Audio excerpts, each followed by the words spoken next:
Hey, as always, pumped to have you here. Today we're going to review the lens that may just as well have been glued to my C70 for the past year. That is the Canon RF 15-35 2.8. If I were to make a conservative estimate, I would say that this lens has been responsible for at least 80% of the footage that I captured in 2022 and now going into 2023. It has been an absolute workhorse for my productions. My name's Troy Maris. I'm a DP in Chicago, and on this channel we're talking all things filmmaking. It's all I think about all day long. Nights too. It's becoming a problem. I had a dream last night about a tripod. Anyway, it's worth knowing that a real core value of mine is trying to strike that perfect balance between being highly efficient while also being highly effective. And usually you got to pick one or the other. The ideals often clash, but I don't find that to necessarily be the case with the RF 15-35 2.8, which is why I love it as much as I do. Let's take a closer look. We'll start with a physical walk about the lens to get acquainted with the physical features of the lens itself. And to begin with, this lens comes in at 1.85 pounds, which is not negligible, to say the least. It's a heavy lens, but with that, you get some incomparable quality that comes with the weight. So you got the trade-off. Anyways, more on that later.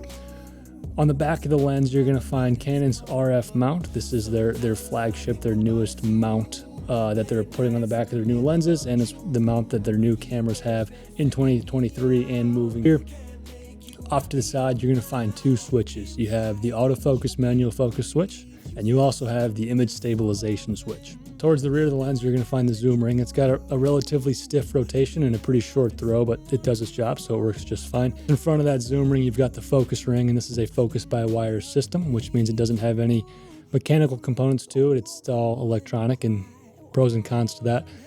The pros of that is, depending on the body you stick this on, you've got some great customization as to how you want that focus ring to operate. You can change the direction of the focus as well as the throw of it. Gives you some options on how you want the focus ring to work. Just in front of that focus ring, you're going to find the control dial. And this isn't found on a lot of other lenses, but it is on most of Canon's RF class. And this is essentially a customizable interface for you to adjust another setting, and you can map whatever you want, just about anything you want, to that control dial, ISO, white balance, aperture, shutter speed, angle, you name it. That's there for you to map as you see fit. And then in front of that control dial, now we're to the very end of the lens or the front of the lens. It means we're looking at the 82mm filter thread that's on there, ready for filters or step-up rings for matte boxes, what have you, which is going to complete our physical walk around of the lens. So let's open up the hood and see what's inside. The first thing that I want to know inside of this lens is the fact that it's image stabilized. This is why I'm here. This is why I own this lens, is for the image stabilization. And it's got stabilization up to 5 stops just within the lens itself. That can of course pair with certain RF bodies that have IBIS as well for up to 8 and 9 stops of shake correction. It's incredible. Stabilizing the lens, specifically a wide angle lens, is no easy feat. And specifically one that goes as wide as 15 and it's got the range to go up to 35. The image stabilization is certainly noteworthy, and it is the primary reason that I've got this lens, that and the focal range.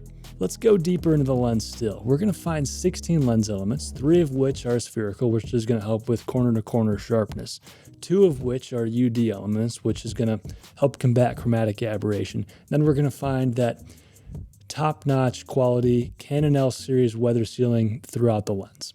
Now that we're all familiar with the lens, let's put it through the lens testing Olympics on the Canon C70. Now, the Canon C70 that I'm using here is updated to the latest firmware, at least as of March 2nd, 2023, which means that we've got eye autofocus detection within the camera now. We didn't have that before. We've got it now. We love that for us. So we're using the Canon C70 here with the RF 15-35. This is me running around the studio with autofocus on, and you can see for yourself just how well it keeps up. I like the little skip. No way I caught that, right? I don't know. I was laughing at the skip. Yeah.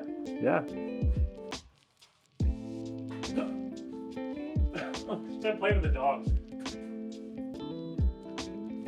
Don't trip on that cord. Ooh, get closer and do that. Side to side. Yeah.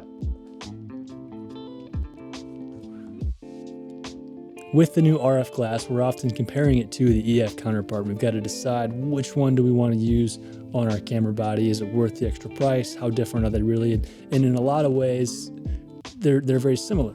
But there's a couple things that we get with updated lenses that have their benefits, have their place, and warrant the price tag.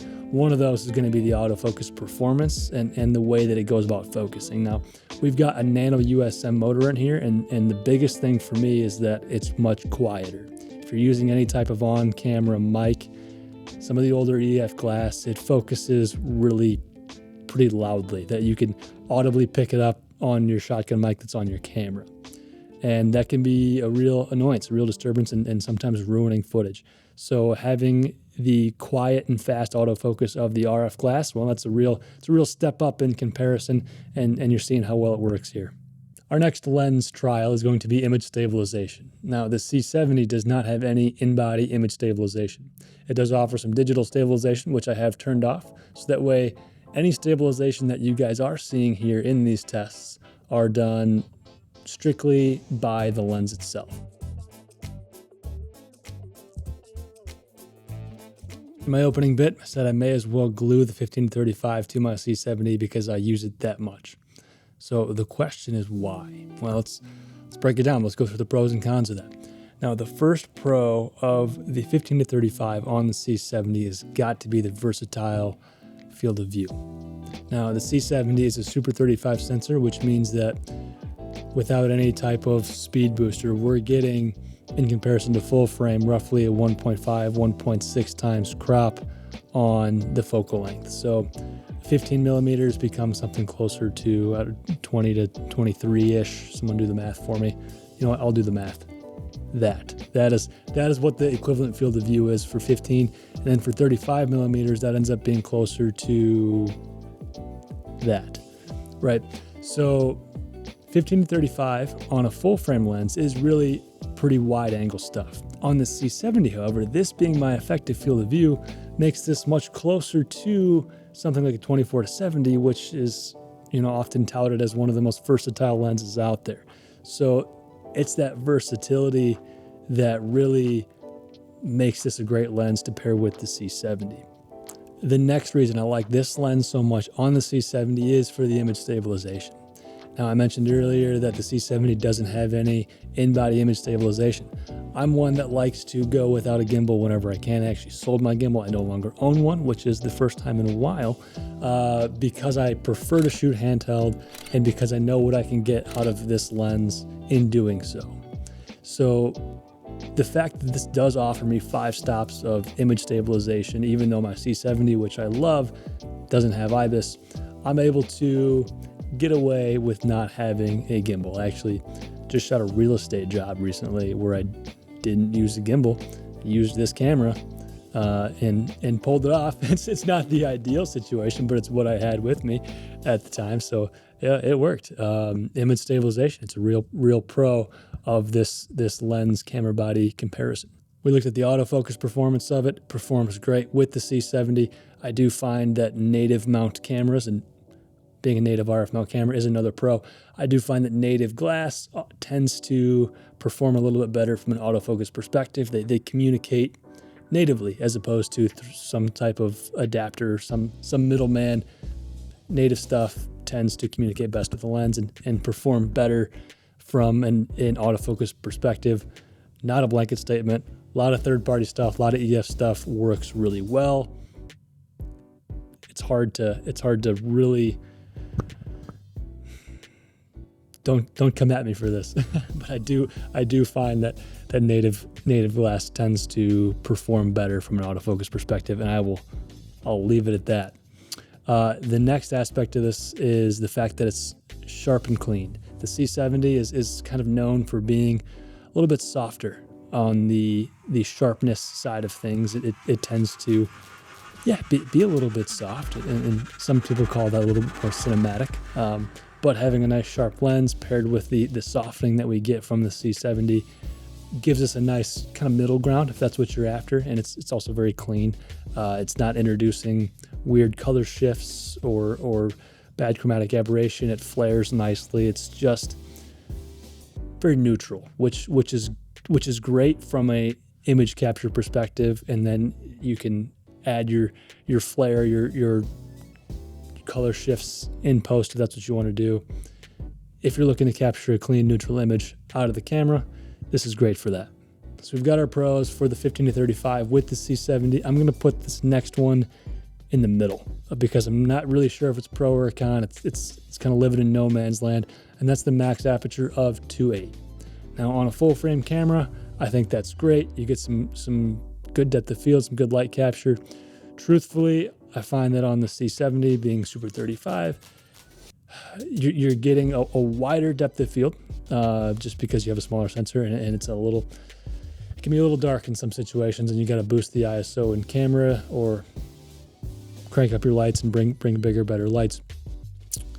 So not really the lens's fault that I'm using it with the C70. So that 2.8, it just leaves me wanting just a little bit more depth of field, a little bit more bokeh, a little more cinematicness in my separation. That's awful. But yeah, so 2.8 max aperture, somewhere in the middle. Which brings us to the cons of the 15-35.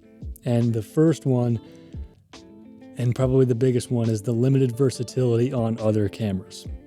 RF mount is great, it's intuitive, it's cutting edge, it's got the shortest flange depth of any lens system out there, which opens up some great possibilities, but it also limits the ability to adapt this lens to other camera bodies. You can't use an RF lens on something that isn't an RF camera.